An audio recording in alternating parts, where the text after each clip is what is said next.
Alright everybody, this is Monica Karaoke and you're watching Silent Voices. Here with me is Millicent Nyangon.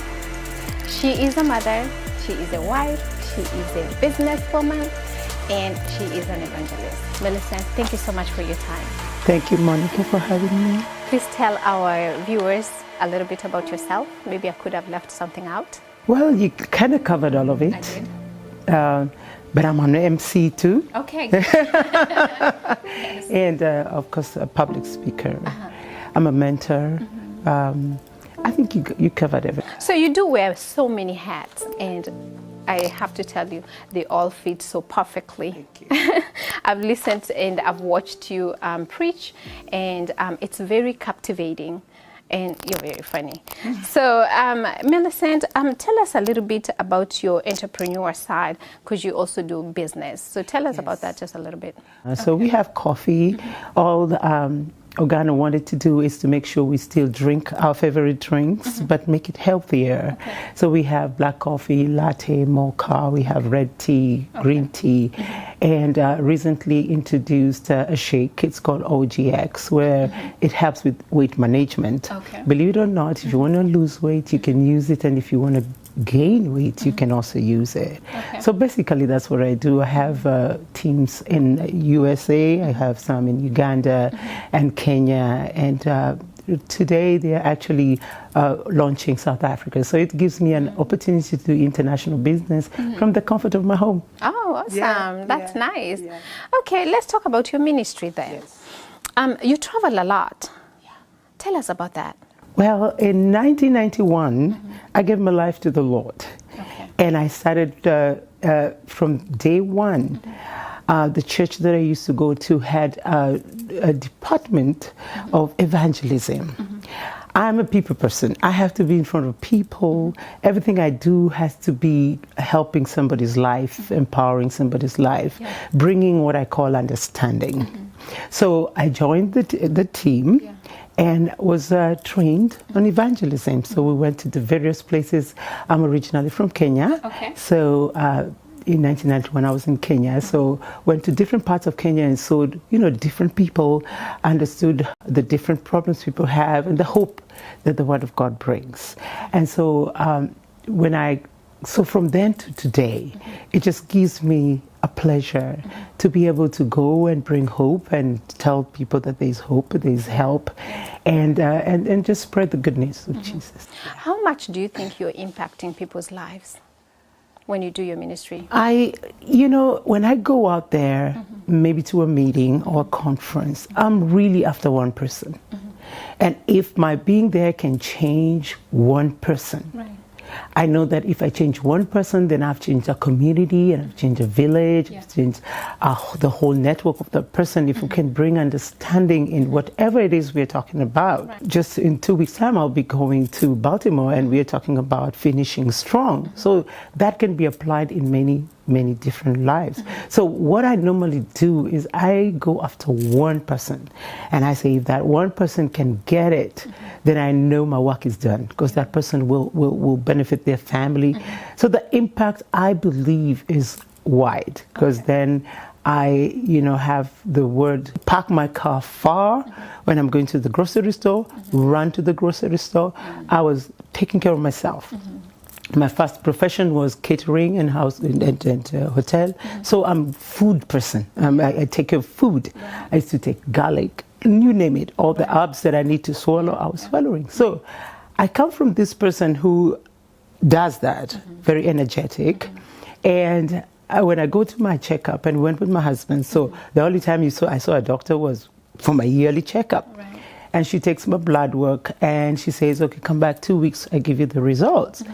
But I said, by the way, I have an itch on my nose. She said, it's allergy season. Go get Claritin. And for me, I never had allergy all my life. So believe it, Monica, I didn't even know where Claritin is. Where do I get which shelf? I know the makeup shelf. I know, the food shelf. But I don't go to that aisle where people go get the allergy medicine. Yeah. So I said, where do I go to get this Claritin? She said, go to Walgreens, CVS. And I go to Walgreens. And believe me, I'm looking and I'm thinking, There are so many of them. Which one am I supposed to? So I go to the pharmacist and say, hey, I'm told I need to take Claritin. So which one? So he comes and he tells me, maybe this one or this one. No, just hey, dude, give me one. Okay? Yeah. So he gives me. And she said, just take it for 3 days. That's it. I say, oh my goodness, doctor, how is it that now I have allergies? I've never had allergies. Yeah. She said, as we age, all that, things change. Yeah. I say, okay. So I take my Claritin. When I go back 2 weeks later, the rash has moved from my nose and it's on my eyebrows. Wow. So my nose and eyebrows. She looked at me, took one look at me, and told me, she was thinking aloud. She said, the rash has made a butterfly on your face. Those who are in medical profession understand that that's the indicator that you have an autoimmune disease. So she asked me, have you ever done an ANA test, the autoimmune test? I said, what is that? And do I need to do it? Right. She said, yes, let's do it because I need to figure out what's really going on. She didn't want to alarm me. Yeah. And she did, and it was positive. Oh. So that meant I have an autoimmune disease. Now, remember, I was a healthy person. I don't know what autoimmune is. And she said, you need a rheumatologist. I said, where do you find them? Because frankly speaking, I never had to see any specialist doctor. I just need to see primary doctor and I'm done. So I said, how do I go about seeing a rheumatologist? Where will I find one? Do you have one in this premises? She said, no, we have to look for one. And that's a whole nother game ball. And then we have to find out if they take your insurance and all that stuff. I said, well, get me one faster. And she did get one, but unfortunately, they took my insurance, but apparently rheumatologists are very rare. And so this particular one had a wait period of about 2 to 3 weeks before they can even get me in the door. And meantime, by the time I went back for the results, all my hair. How long was that time between? Just a week. The thing was running faster than I can think. So the 2 weeks I had that, and the most scary part of it is that my hair started falling. Not even started falling, was all coming out. I had a weave on, and as I was trying to remove the weave, I would hold the weave, and the hair and the weave come off, leaving my scalp kind of like it can get infected. And the whole thing, I took pictures. The whole thing was falling down. And I thought, what do I have here? What's going on with me? And so by the time I went back and got those results, and she gave me antibiotics just to make sure I'm not getting infected on my head. And 1 week later, I couldn't wait. I had all this flare up on my face. And that's the one, you got to see on the pictures you saw on my Facebook page. And they're saying, we're still finding out. And I'm like, you're the specialist here. I was seeing every single specialist that they have on the ground. And so the rheumatologist was telling me, thank you for your patience. And I was just looking at him and saying, why would I not be patient? Look at how I look. Where am I going to go looking like this? And so they found out, and when they finally find out, and they told me it is systemic lupus. Now comes the questions. I said, how did I get it? Because I thought, it's like malaria, mosquito bite you or something. Then they told me, we don't know how it comes. So how do we cure it? It has no cure. Oh my goodness. For that split moment, I was thinking, why? And then I realized if you ask why me, you never get an answer for that. Being the person that I am in spiritual belief, I looked at the doctor and told him, in all the books you have read, there's no cure for this thing. He said, no. So I said, so what are you planning to do? He said, we just give you medicine to make your life easy. So for me, my tears were coming out because I'm thinking, I don't want just my life to be made easy. I want to live. Right. I want to do the things that I had in my plan, in my mind to do. So they're going to start giving me medicine. I don't take medicine. I am not even the person who takes Tylenol. No. But my body was going to be bombarded with all these medicines. But even when they're giving me the medicine, there's no cure. Right. So what happens to my hope? I look at my husband. I look at my children. My son hadn't even graduated high school. The baby girl, Sifa, was still growing. I wanted to be there for her. She's a girl. Right. She needs mommy so that we can talk girl stuff. I want to see Joshua graduate. And when I look at my husband, he didn't know what is going to...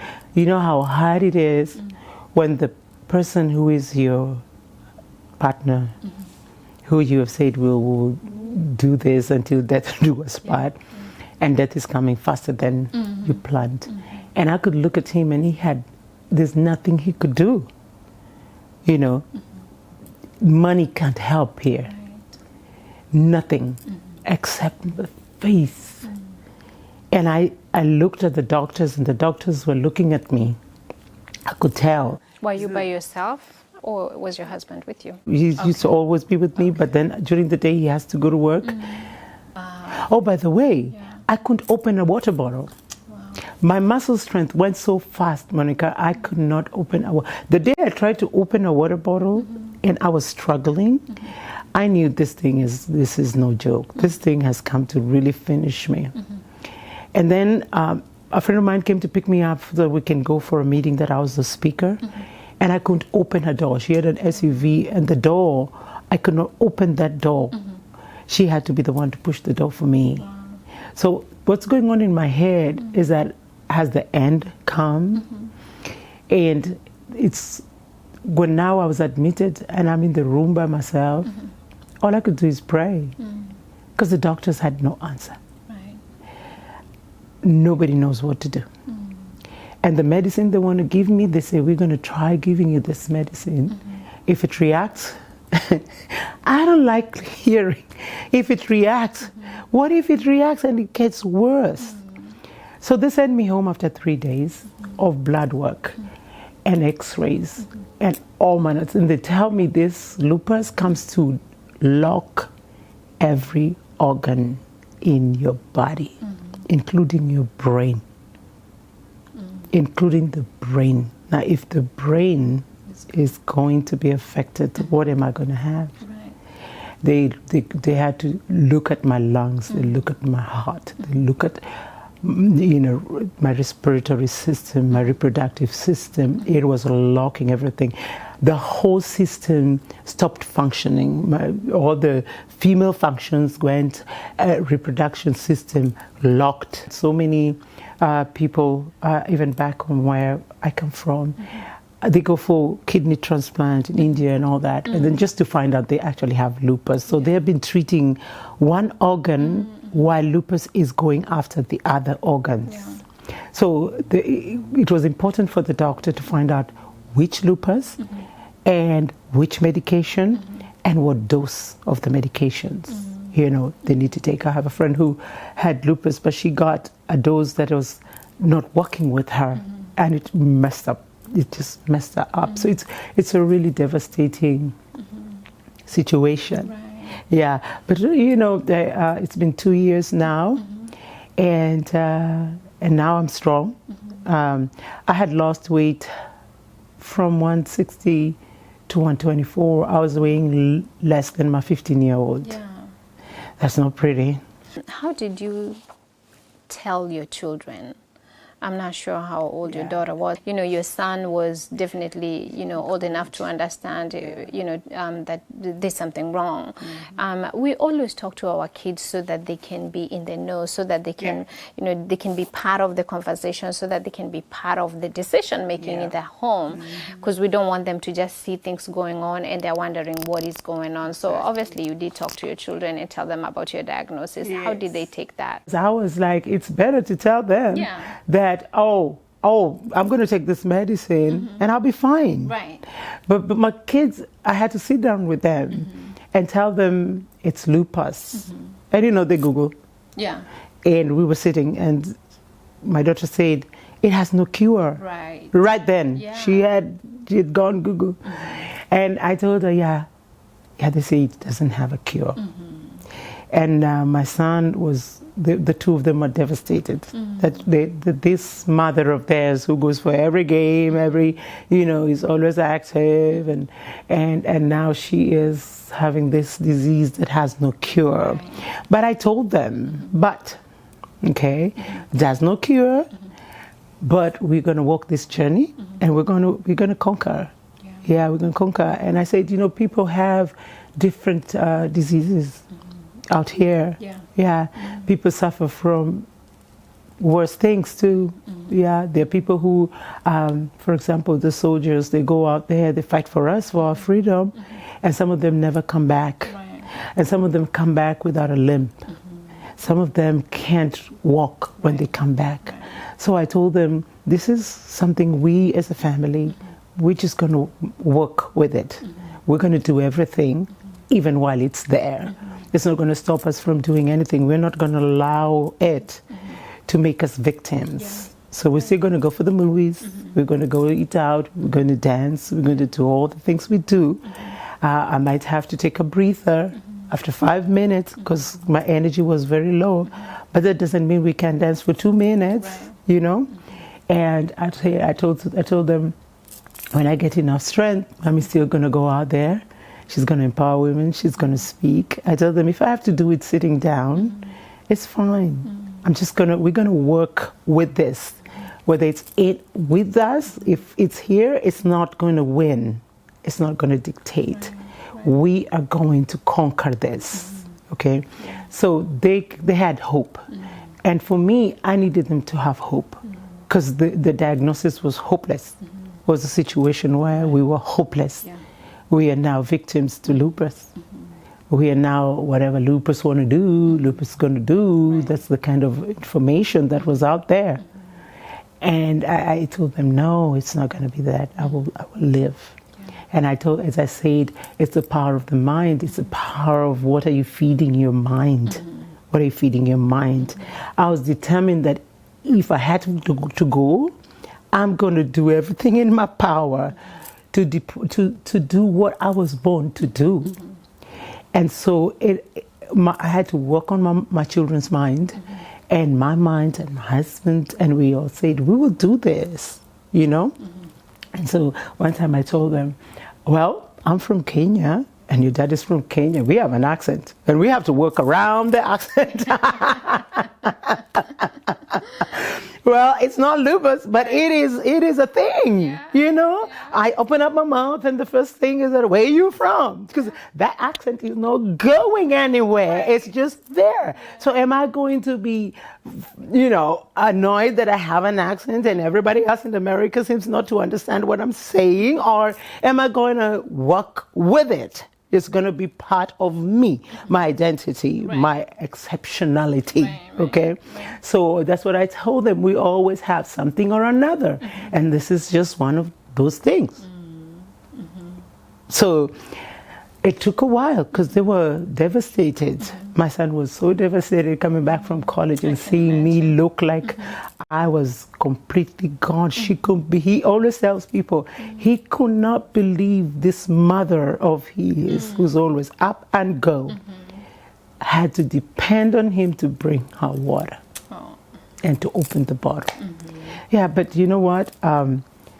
Here we are, 2 years later. So what has been your source of strength and hope, for I have to get up the next day? And, what is your hope and source of strength? Is it your family? Is it? Yes, it is. Part of it is my family.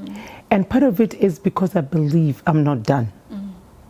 I just believe that the reason why I was born is not over. Like there's one more person if it comes to my going out and ministering, or my going out and teaching people how to do business, or my going out and mentoring somebody. I had somebody I was mentoring while I'm on bed. And the person never knew how bad I looked because I locked myself in, and I had a few friends that would come, just a few people. And she called me with a situation going on, and I never told her. You never said you were sick? I said, I'm not feeling well. Lupus is something you tell people you have lupus. They don't know. People don't know lupus. Well, they don't know. It's very rare. So nobody knows whether your eyes are swollen or it's not like you tell somebody you have malaria and they know you have fever and they know the deal. Yeah. Okay? But when you tell somebody, okay, I have lupus. So that, what is that? And their brain can't comprehend.